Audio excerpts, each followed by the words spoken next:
नहमदहु व नुसल्ली अला रसूलिहिल करीम अम्मा बाद फ़ाऊज़ु बिल्लाहि मिनश शैतानिर रजीम बिस्मिल्लाहिर रहमानिर रहीम रब्बी शरह ली सदरी व यस्सिर ली अमरी वहलुल उक़दतम मिन लिसानी यफ़क़हू क़ौली। अस्सलाम वालेकुम नाज़रीन, हमारा आज का पहला मौजू इस्तक़बाल रमज़ान और रमज़ान से मुतल्लिक़ कुरान मजीद की हिदायत है। रमज़ान का महीना अल्लाह ताला ने एक तरबियत और ट्रेनिंग का महीना रखा है और ये सिर्फ उम्मत मुस्लिमा पर रोजे फर्ज नहीं किए गए, बल्कि जैसे कि सूरह बकरा से हमें पता चलता है कि अल्लाह ताला ने दूसरी जो कौमें हैं जिन पर आसमानी मज़ाहिब नाजिल हुए उन पे भी रोजे को फर्ज किया था। जैसे कि अल्लाह ताला ने सूरह बकरा में कहा कि या अय्युहल्लज़ीना आमनू कुतिबा अलैकुमुस सियामु कमा कुतिबा अलल लज़ीना मिन क़ब्लिकुम लअल्लकुम तत्तकून, क्या लोगों जो ईमान लाए हो तुम पर उसी तरह रोजे फर्ज किए गए हैं जिस तरह तुमसे पहली कौमों पर फर्ज किए गए ताकि तुम परहेजगार बन सको। इस आयत से पता चलता है कि रोजे का बुनियादी मकसद तकवा का हुसूल है। तकवा क्या चीज होती है? तकवा अल्लाह ताला से डरना, परहेजगारी इख्तियार करना और उन हुदूद के अंदर रहना जो अल्लाह ताला ने इंसानों के लिए मुकर्रर की हैं कि इन हुदूद के अंदर रहकर वो अल्लाह के पसंदीदा बंदे बन सके। यही वजह है कि एक हदीस में रोजे को ढाल कहा गया। नबी सल्लल्लाहु अलैहि वसल्लम ने कहा अस्सौमु जुन्ना, रोजा एक ढाल है। बिल्कुल इसी तरीके से कि जिस तरह इंसान अपने दुश्मन से अपनी हिफाजत के लिए ढाल का इस्तेमाल करता है, इस तरह दुनिया में पाए जाने वाली सारी बुराइयों से हम अगर अपना तहफ़्फ़ुज़ चाहते हैं तो हमें एक अंदर की पाकीज़गी इख्तियार करनी चाहिए, अंदर की तहारत इख्तियार करनी चाहिए। लिहाजा जिस तरह से दुनिया के अंदर ये कानून है कि कायदा है हर इदारे के अंदर कि डॉक्टर, इंजीनियर, टीचर्स या और भी मुख्तलिफ फील्ड्स के जो लोग होते हैं उनकी ट्रेनिंग के लिए रिफ्रेशर कोर्सेज कराए जाते हैं, नई नई थेरीज से उनको इंट्रोड्यूस कराया जाता है। इसी तरीके से अल्लाह ताला इन 11 महीनों के बाद रमजान का एक महीना हमें देते हैं कि इसमें हम हर काम अल्लाह ताला की इजाजत से करें। खाना पीना, ओढ़ना, इस तरह के जो और भी काम हैं जो हम सबको मालूम है बशरी तकाज़ों के तहत, वो हम आम दिनों में उनके वक्त की कोई पाबंदी नहीं होती, लेकिन रमजान में हम उनको अल्लाह की इजाजत से ही करते हैं और अल्लाह की इजाजत पे ही बंद कर देते हैं। फजर की अजान के साथ ही हम अपना खाना पीना और दूसरी चीजें खत्म कर देते हैं और जो ही मगरिब की अजान होती है तो हम लुकमा उठा के अपने मुंह में डालते हैं। गोया ये इस बात की एक अमली तस्वीर होती है कि हम अल्लाह के बंदे हैं, वो जिस तरह हमें चाहेगा हम वैसे ही अपने आप को रखेंगे। तो एक महीना ये ट्रेनिंग का महीना होता है और बाकी 11 महीने हम इस ट्रेनिंग की रोशनी में अपनी जिंदगी गुजारते हैं और अल्लाह ताला को यही मतलूब है कि हम ऐसे ही जिंदगी गुजारें। तो नाजरीन, रमजान की बहुत ज्यादा अहमियत है और जैसे कि नबी सल्लल्लाहु अलैहि वसल्लम की एक और हदीस से भी पता चलता है कि आप सल्लल्लाहु अलैहि वसल्लम ने फरमाया मन सामा रमजान ईमानन व एहतिसाबन गुफिर लहू मा तकद्दम मिन ज़ंबिही, जिसने रमजान के रोजे ईमान और एहतिसाब के डर से रखे उसके पिछले सारे गुनाह माफ कर दिए जाएंगे। तो रोजा तो हमारे लिए बहुत बड़ी नेमत है। नबी सल्लल्लाहु अलैहि वसल्लम ने जैसे कि अपनी एक हदीस में फरमाया कि एक जन्नत के दरवाजे का नाम रैयान है, बाबू रैयान कहा जाता है उसको, और उसमें से सिर्फ रोजेदार दाखिल होंगे। जिस वक्त रोजेदार उस दरवाजे में से दाखिल होंगे तो कहा जाएगा कि अब इस दरवाजे को बंद कर दो क्योंकि ये मखसूस था रोजेदारों के लिए।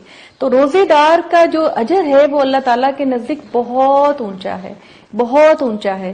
जैसे कि और भी रिवायतों से ये पता चलता है कि अल्लाह ताला ने फरमाया कि रोजा मेरे लिए है और मैं ही इसकी जजा दूंगा, अपने हाथों से जजा दूंगा, क्योंकि बंदा, मेरा बशर, मेरा मोमिन इंसान मेरे कहने पर खाता और पीता है और मेरे कहने पे रुक जाता है, तो मैं अपने हाथों से उसकी जजा दूंगा उसको, और वो जजा जो है वो इतनी बेशुमार जजा होगी कि इंसान उसको पाके निहाल हो जाएगा।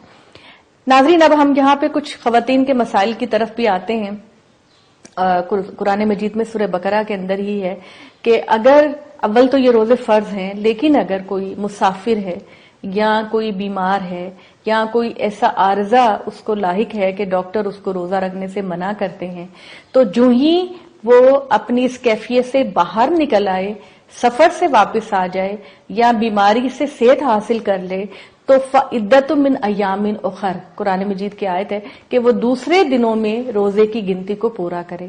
تو اگر کسی وجہ سے مرد حضرات کے روزے چھوٹ جاتے ہیں یا خواتین کے روزے چھوٹ جاتے ہیں تو ان پر لازمی ہے کہ وہ اپنے روزوں کی گنتی کو پورا کریں. خواتین کے مسائل میں ان کے روزے چھوٹ جاتے ہیں، ان کی نمازیں جو چھوٹتی ہیں ان کی تو اللہ تعالیٰ نے اجازت دی ہے کہ ان کی قضا نہ ادا کی جائے، لیکن روزے جو چھوٹ جاتے ہیں خواتین کی اپنی مخصوص کچھ تکلیفوں کی وجہ سے یا بچے کو دودھ پلانے کی وجہ سے یا کوئی اور مسئلے کی وجہ سے، تو وہ گنتی ان کو پوری کرنی ہے باقی دنوں میں. عام طور پر میں نے سوسائٹی کے اندر یہ دیکھا ہے کہ دین سے اتنی زیادہ واقفیت نہ ہونے کی وجہ سے خواتین یہ سمجھتی ہیں کہ جس طرح نماز کی قضا ان پر واجب نہیں، اسی طرح روزے کی قضا بھی ان پر واجب نہیں. یہ ایک بہت بڑی غلط فہمی ہے. روزے کی قضا ان کو جو ہی وہ اس کیفیت سے باہر نکل آئیں اور جو ہی ان کے لیے آسانی کے دن پیدا ہوں، ان کو اپنے روزے کی قضا لازمی طور پر ادا کرنی ہے. خواتین کے لیے اللہ تعالیٰ نے بہت زیادہ ڈھیل دی ہے، بہت زیادہ آسانیاں دی ہیں، لیکن معاملات کے اندر خواتین کو بھی پھر تھوڑا سا احتیاط سے کام لینا چاہیے. اور یہ چونکہ روزے کی قضا ان کو باقی دنوں میں پوری ادا کرنی ہے تو اس معاملے میں ان کو یہ احتیاط کرنی چاہیے کہ چھوٹی چھوٹی بیماری یا معمولی تکلیف یا چھوٹے چھوٹے سفر میں روزے جیسی نعمت سے محروم نہ رہیں. یہ ایک روحانی غذا ہے.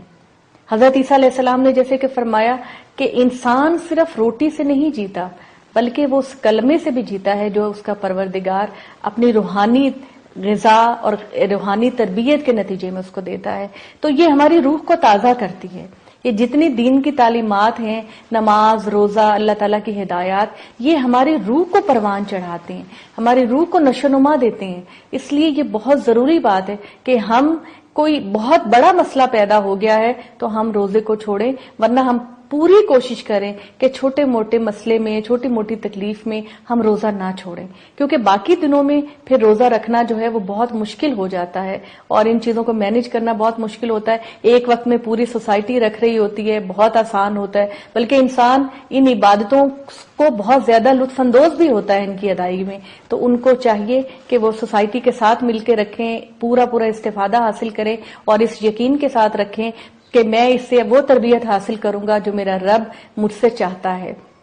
اور جب بندے پورے رمضان کے روزے رکھنے کے بعد نماز کے لیے نکلتے ہیں، کھلے میدان میں نماز کے لیے جاتے ہیں، تو اللہ تعالیٰ اپنے فرشتوں سے یہ بات کہتے ہیں کہ اس مزدور کی کیا مزدوری ہے کہ جس نے پورے طریقے سے محنت کی، اس کا کیا اجر ہے.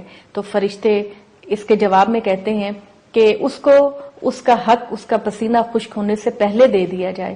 تو اللہ تعالیٰ فرماتے ہیں کہ جاؤ میرے بندوں کو جا کے یہ خوشخبری دے دو کہ میں نے ان کو معاف کیا. یہ بہت بڑی عبادت ہے، بہت بڑی نعمت ہے. اللہ تعالیٰ سے ہم دعا کرتے ہیں کہ اللہ تعالیٰ ہمیں اس بات کی توفیق دے کہ ہم اس مہینے اور اس کی برکتوں سے پورا استفادہ کر سکیں اور اللہ تعالیٰ کی نازل ہونے والی رحمتوں سے اپنے دامن کو بھر سکیں. اجازت دیجیے. اللہ حافظ.